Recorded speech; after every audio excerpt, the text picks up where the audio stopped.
कल्पना कीजिए कि आप एक दिन उठें और पता चले कि भारतीय आमों के सबसे बड़े चाहने वालों में से एक देश ने अचानक कह दिया, अब भारत से आम नहीं चाहिए।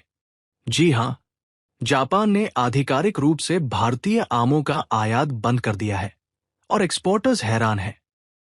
और सबसे चौंकाने वाली बात, ऐसा इसलिए नहीं हुआ क्योंकि आमों का स्वाद खराब था।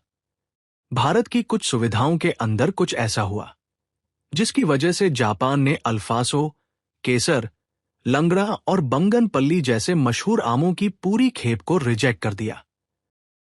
तो आखिर ऐसा क्या हुआ और भारतीय एक्सपोर्टर्स इसे इतना बड़ा नुकसान क्यों बता रहे हैं? आइए समझते हैं। भारत दुनिया का सबसे बड़ा आम उत्पादक देश है। हर साल भारत लगभग 24 मिलियन मीट्रिक टन आम पैदा करता है। इनमें से ज्यादातर आम भारत में ही खाए जाते हैं, लेकिन हजारों टन आम दुनिया भर में एक्सपोर्ट भी किए जाते हैं। जापान उन देशों में से एक है जो भारतीय आमों को सबसे ज्यादा पसंद करता है। वहां के ग्राहक भारतीय आमों के लिए प्रीमियम कीमत तक देने को तैयार रहते हैं। लेकिन इस साल जापान ने अचानक भारत से आमों का आयात स्वीकार करना बंद कर दिया। हर एक्सपोर्ट सीजन से पहले जापान अपनी इंस्पेक्शन टीम भारत भेजता है। ये टीमें जांच करती हैं कि आम प्रोसेसिंग प्लांट सख्त सुरक्षा नियमों का पालन कर रहे हैं या नहीं। इस बार इंस्पेक्टर्स ने उत्तर प्रदेश की एक सुविधा का दौरा किया और रिपोर्ट के अनुसार उन्हें फ्यूमिगेशन और डिसइंफेक्शन सिस्टम में समस्याएं मिली। ये वही प्रक्रियाएं हैं जिनका इस्तेमाल आमों को कीड़ों और कीटों से सुरक्षित रखने के लिए किया जाता है। इस जांच के बाद जापानी अधिकारियों ने घोषणा की कि 25 मार्च 2026 के बाद प्रमाणित किए गए भारतीय आमों की खेप स्वीकार नहीं की जाएगी। इसका मतलब है कि इस साल जापानी बाजारों में मशहूर भारतीय आम लगभग गायब हो जाएंगे। एक्सपोर्टर्स गुस्से में भी हैं और परेशान भी।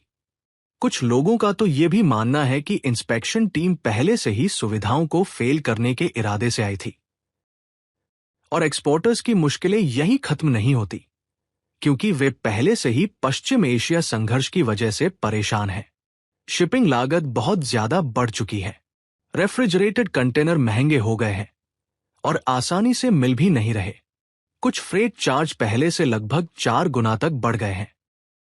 इसके अलावा भारत में चल रही हीटवेव ने भी कई इलाकों में आम की फसल को नुकसान पहुंचाया है। यानी अब एक्सपोर्टर्स हर तरफ से समस्याओं का सामना कर रहे हैं।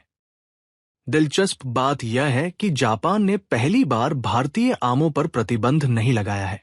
1986 में भी जापान ने फ्रूट फ्लाई के डर की वजह से भारतीय आमों के आयात पर रोक लगा दी थी। ये प्रतिबंध लगभग 20 साल तक चला। फिर आखिरकार 2006 में भारत द्वारा सुरक्षा व्यवस्था सुधारने और ये साबित करने के बाद कि आम पूरी तरह कीटमुक्त है, जापान ने दोबारा भारतीय आमों को अनुमति दे दी।